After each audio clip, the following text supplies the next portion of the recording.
Mijn geld bestaat gewoon, hoor. Alleen het zit nu even lekker gevangen in een app die zich gedraagt als chagrijnige heks. Maar niet bellen. Ik ben Reitse, ik ben 20 jaar, ik ben in Rensselaergeest. Ik praat wat dagelijkse ding, wat humor, wat maatschappelijke ding. Ik ben gek op camera's. Ik hou van alles wat mijn aandacht en meidje had en mijn televisie en zo. Dus ik denk, ik wil dit echt. Zo wil heel graag op televisie of zo'n soort spel willen. Ja, media, persoonlijkheid, dat lijkt me geweldig. Straks landen er UFO's op, met aliens. Denken ze dat ik een maallandschap ben of zo. En als er voor iemand een oren TikToker of een oren bekende iemand wezen mocht, dus wie zou dat wezen? Gerrit Joling. Ik ben gek op Gerrit Joling. De humor en de uitstraling, ja, ik vind het geweldig. We vonden die accent ik heel leuk. Is dat die echte accent?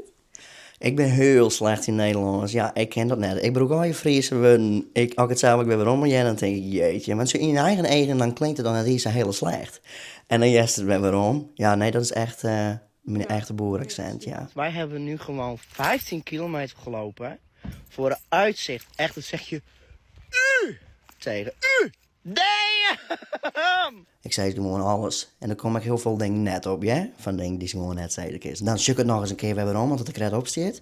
En dan denk ik, oh, dat kan echt net. Dit moet er aan. Dan heb ik het er maar grap weer aan, voordat ik al ellende kreeg.